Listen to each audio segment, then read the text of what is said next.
বিখ্যাত কবি কাজী নজরুল ইসলামের ভাষায় আজকের প্রতিবেদন শুরু করলাম। চিরদিন কাহারও সমান নাহি যায়, আজিকে যে রাজাধিরাজ কাল সে ভিক্ষা চায়। উনি নিজেকে সিংহ মনে করে সিনেমার আর্টিস্টে, আমরাও পুষ্পা ছুটে গেলে। আমি ছোটবেলায় যেটা দেখেছি শোলে বই, সে আমজাদ খানের জো আদমি ডর গিয়া আদমি মার গেয়া, জাহাঙ্গীরের ডিকশনারিতে ডর বলে কিছু নেই। আমি ফলতার ভূমিপুত্র। আমি চাইব ফলতার শান্তিতে থাকুক, সুস্থ থাকুক, ভালো থাকুক এবং ফলতায় আরও বেশি বেশি উন্নয়ন হোক। তাই সোনার ফলতা হোক, এটাই আমার স্বপ্ন ছিল। তাই আমাদের সম্মানীয় মুখ্যমন্ত্রী ফলতা উন্নয়নের জন্য স্পেশাল প্যাকেজ দিচ্ছে। সেই জন্য আমি আগামী 21শে মে যে রিপল আছে, সেই রিপলের কন্টেস্ট থেকে আমি নিজেকে দূরে সরিয়ে নিলাম। ফলতার উন্নয়নের স্বার্থে, ফলতার সাধারণ মানুষের স্বার্থে। যেহেতু আমি ফলতার ভূমিপুত্র, তাই নিজেকে আমি কন্টেস্ট থেকে দূরে সরিয়ে নিলাম। রাজ্যপাট হারাতেই সুর নরম, উধাও পুষ্পার তর্জন গর্জন। কার্যত লেজ গুটিয়ে নির্বাচনী ময়দান ছাড়লেন ফলতার দাপুটে তৃণমূল প্রার্থী জাহাঙ্গীর খান। নির্বাচনের দিন ঘোষণার পর থেকেই বারংবার সংবাদ শিরোনামে আসে ফলতা। ভোটের মুখে কেন্দ্রীয় বাহিনী নিয়ে মাঠে নামেন কমিশনের পুলিশ পর্যবেক্ষক অজয় পাল শর্মা। आसपास के जितने भी लोग हैं अच्छी तरह से समझ लें कि अगर किसी ने बदमाशी करी तो उनका कायदे से इलाज किया जाएगा।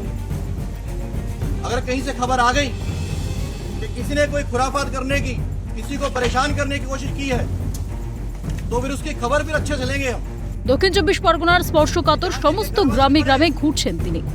ফলতা বিধানসভা কেন্দ্রের তৃণমূল প্রার্থী জাহাঙ্গীর খানের বাড়ির দোরগোড়ায় গিয়েও হুঙ্কার দিয়ে অজয় পাল শর্মা জানিয়ে আসেন, কান খুলে শুনে নাও, কেউ কোনো ভোটারকে হুমকি দিলেই কড়া পদক্ষেপ নেওয়া হবে।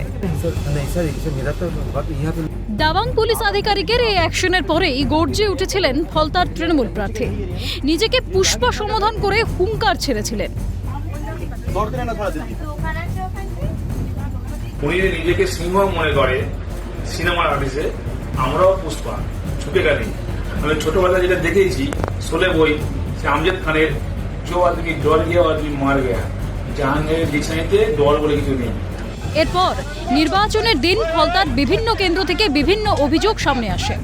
ভুরি ভুরি অভিযোগ আসে কমিশনের কাছে। সেই অভিযোগের প্রেক্ষিতে 21শে মে ফলতায় পুনর্নির্বাচন ঘোষণা করে কমিশন। তার মধ্যেই রাজ্যে পরিবর্তন হয়, আর তাতেই রাজ্যপাট হারিয়ে উদ্ভ্রান্ত বাহুবলী এই তৃণমূল নেতা। গর্জন বর্ষণ থামিয়ে কার্যত জনতার কাছে আত্মসমর্পণ করলেন তিনি। আমি ফলতার ভূমিপুত্র। আমি চাইব ফলতার শান্তিতে থাকুক, সুস্থ থাকুক, ভালো থাকুক এবং ফলতায় আরও বেশি বেশি উন্নয়ন হোক। তাই সোনার ফলতা হোক, এটাই আমার স্বপ্ন ছিল। তাই আমাদের সম্মানীয় মুখ্যমন্ত্রী ফলতা উন্নয়নের জন্য স্পেশাল প্যাকেজ দিচ্ছে। সেই জন্য আমি আগামী 21শে মে যে রিপল আছে, সেই রিপলের কন্টেস্ট থেকে আমি নিজেকে দূরে সরিয়ে নিলাম। ফলতার উন্নয়নের স্বার্থে, ফলতার সাধারণ মানুষের স্বার্থে। যেহেতু আমি ফলতার ভূমিপুত্র, তাই নিজেকে আমি কন্টেস্ট থেকে দূরে সরিয়ে নিলাম। আগামী 21 তারিখ ফলতা বিধানসভার পুনর্নির্বাচন, আর তার একেবারে শেষ লগ্নের অর্থাৎ 19 তারিখ আজকের কিন্তু শেষ প্রচার। আর সেই শেষ প্রচারের কয়েক ঘন্টা আগেই ফলতার বেতাজ বাদশাহ পুষ্পা তিনি সাংবাদিক সম্মেলন করে জানালেন তিনি আগামী 21 তারিখ যে পুনর্নির্বাচন সেখান থেকে সরে দাঁড়াচ্ছেন।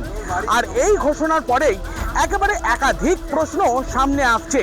ঠিক যে জায়গাটায় দাঁড়িয়ে রয়েছি, একেবারে এই যে ফলতা বিধানসভার জাহাঙ্গীর খানের পার্টি অফিস, যেখানটায় কিন্তু জাহাঙ্গীর খান আসতেন, বসতেন এবং এই ফলতা বিধানসভার এই পার্টি অফিসেই নাকি একাধিক মানুষকে ডেকে এনে তাদের ওপর অত্যাচার হতো। এবং এই ঘোষণার পরেই একেবারেই যে সাঁজোয়া গাড়ি, সেই সাঁজোয়া গাড়ি কিন্তু একেবারে পার্টি অফিসের সামনে রয়েছে। কেন্দ্রীয় জওয়ানরা উপস্থিত রয়েছে।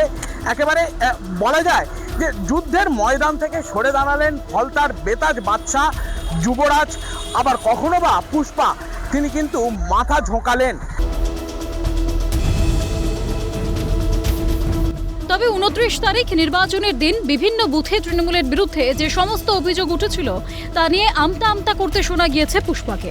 তৃণমূল প্রার্থী হয়ে তিনি জানতেনই না কারা রিগিং, ছাপ্পা, ইভিএম এ টেপ দিয়েছিল। এটা আমি করিনি, এটা অনেকে অনেক রকম কথা বলছে নিজেদের মতো।